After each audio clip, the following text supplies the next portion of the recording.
Assalamualaikum warahmatullahi wabarakatuh. Anak-anakku kelas 6, di bab terakhir, tema terakhir ini Bunda akan mengisahkan tentang kisah Rasul dan para sahabatnya. Namun sebelum itu, mari kita mohon kepada Allah agar dibersihkan hati, pikiran, ucapan kita sehingga mudah menerima ilmu dan hikmah, dan semoga setiap apa yang kita usahakan mendatangkan berkah. Al-Fatihah. A'udzubillahi minasyaitonirrajim. Bismillahirrahmanirrahim. Alhamdulillahirabbil alamin. Arrahmanirrahim. Maliki yaumiddin. Iyyaka na'budu wa iyyaka nasta'in. Ihdinas siratal mustaqim. Siratal ladzina an'amta 'alaihim ghairil maghdubi 'alaihim waladdallin. Amin. Amin ya mujibas sa'ilin. Kisah Rasulullah dan para sahabatnya. Yang akan kita bahas di sini adalah kelahiran Rasulullah Muhammad, masa kanak-kanaknya sebagai uswatun hasanah atau pada masa menjadi rasul. Dan kisah sahabat Abu Bakar serta sahabat Umar. Mari kita bahas kelahiran Rasulullah, masa kanak-kanaknya, dan sebagai uswatun hasanah. Ini ada merupakan gambar Ka'bah di masa lampau, di mana pada saat itu Gubernur Abraha ingin menghancurkan Ka'bah dan memindahkannya ke Yaman agar semua orang itu datang ke Yaman, tidak ke Mekah, gitu maksudnya. Nah, dan dalam sebuah riwayat dinyatakan bahwa si Gubernur Abraha ini orangnya kecil, nggak besar, sehingga menggunakanlah pasukan bergajah. A'udzu billahi minasyaitonir rajim. Bismillahirrahmanirrahim. Alam tara kaifa fa'ala rabbuka bi ashabil fil. Tahukah kamu apa yang diperbuat Allah terhadap pasukan bergajah? Alam yaj'al kaidahum fi tadlil.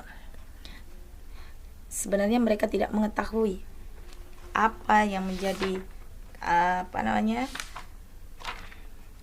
bukankah dia telah menjadikan tipu daya mereka itu sia-sia, nggak ada gunanya.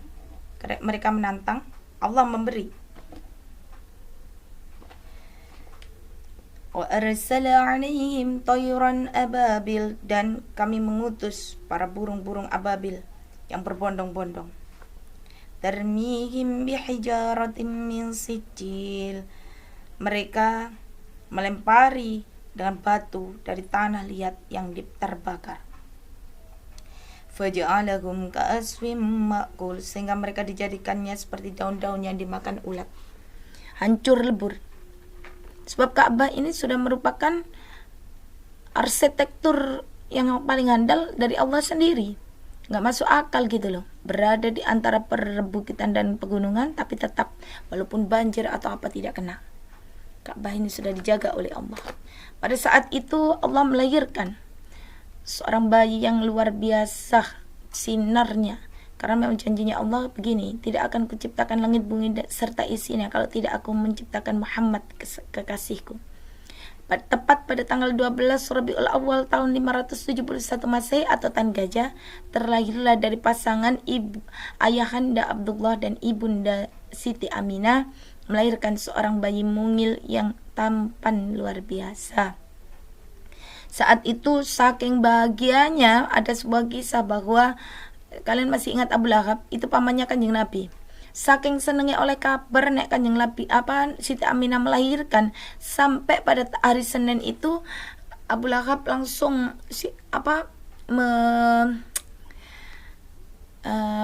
membuat pesta gitu loh. Langsung membuat pesta, makan-makan, bancaan lah gampangannya kalau di sini, menyembelih sapi, unta. Saking bahagianya adiknya melahirkan. Nah, makanya ada sebuah riwayat mengatakan bahwa ada satu hari yang Abu Lahab itu nggak disiksa, yaitu hari Senin, ketika dia bangga terlahirnya keponakan tercinta. Nah, masa kanak-kanak beliau, dalam kandungan ayahandanya Abdullah sudah meninggal dunia.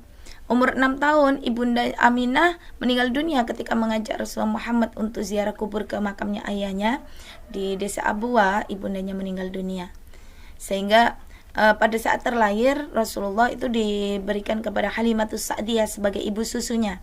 Karena Halimatus Sa'diyah kan kebanyakan memang aturan orang Arab itu anak harus disusukan kepada orang lain, sehingga Halimatus Sa'diyah menawarkan, dan kehidupannya berubah total loh.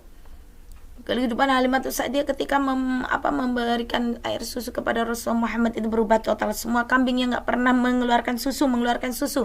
Jadi luar biasa.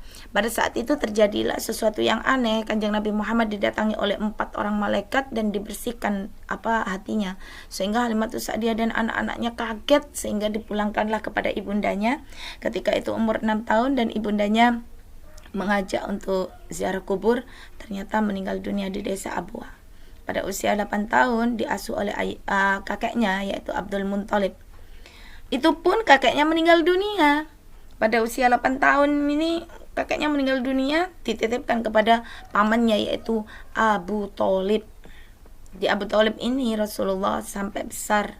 Terus diajaklah pada usia dewasa Kanjeng Nabi Muhammad diajak berdagang oleh pamannya.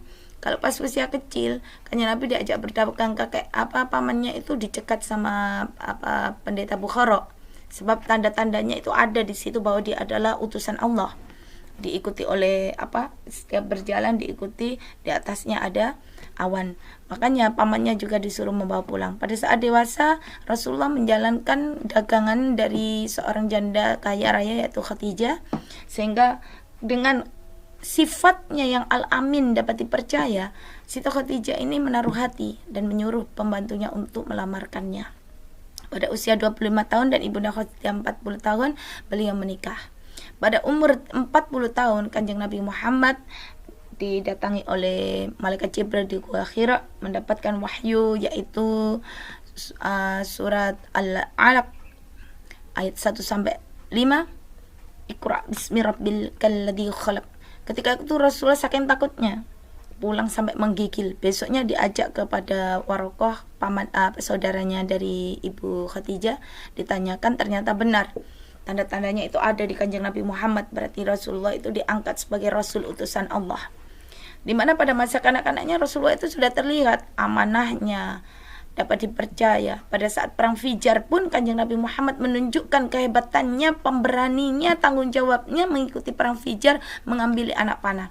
Dulu sudah terkenal Kanjeng Nabi Muhammad memang. Dari kecil itu sifatnya itu tanggung jawab, amanah, luar biasa Kanjeng Nabi ini.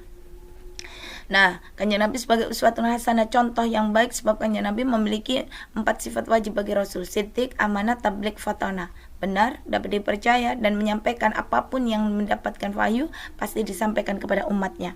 Cerdas, Kanjeng Nabi itu cerdasnya luar biasa, dari kecil sudah cerdasnya luar biasa. Memang Allah meletakkan itu. Kalau seorang Rasul gak cerdas, bahayanya nanti ketika menyampaikan sesuatu kepada umatnya gak ngerti umat irek.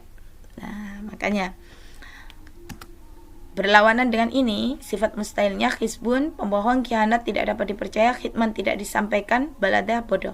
Itu sifat mustahilnya. Kanjeng Nabi Muhammad ini menyebarkan agama Islam selama 22 tahun, 2 bulan, 22 hari, atau lebih tepatnya 23 tahun. Pada usia 63 tahun Kanjeng Nabi Muhammad meninggal dunia. Pada saat itulah duka yang mendalam dialami oleh seluruh sahabat dan seluruh umat muslim se-Mekah ya. Seluruhnya menangis luar biasa. Kanjeng Nabi ini memang uswatun hasanah, contoh yang paling bagus. Anak-anakku sekalian, yang dapat diambil dari sini adalah rasa tanggung jawabnya, percaya dirinya, amanahnya. Kanjeng Nabi dari kecil tidak pernah merasa dirinya tidak punya orang tua, tetapi tetap semangat. Itulah yang paling bagus yang dapat ditiru kepada Kanjeng Nabi Muhammad. Belas kasihannya, bagus akhlaknya. Demikian yang bisa Bunda sampaikan. Semoga kita semuanya termasuk golongan hamba Allah yang mendapatkan syafaat Kanjeng Nabi Muhammad. Jaga diri kalian, tetap semangat. Assalamualaikum warahmatullahi wabarakatuh.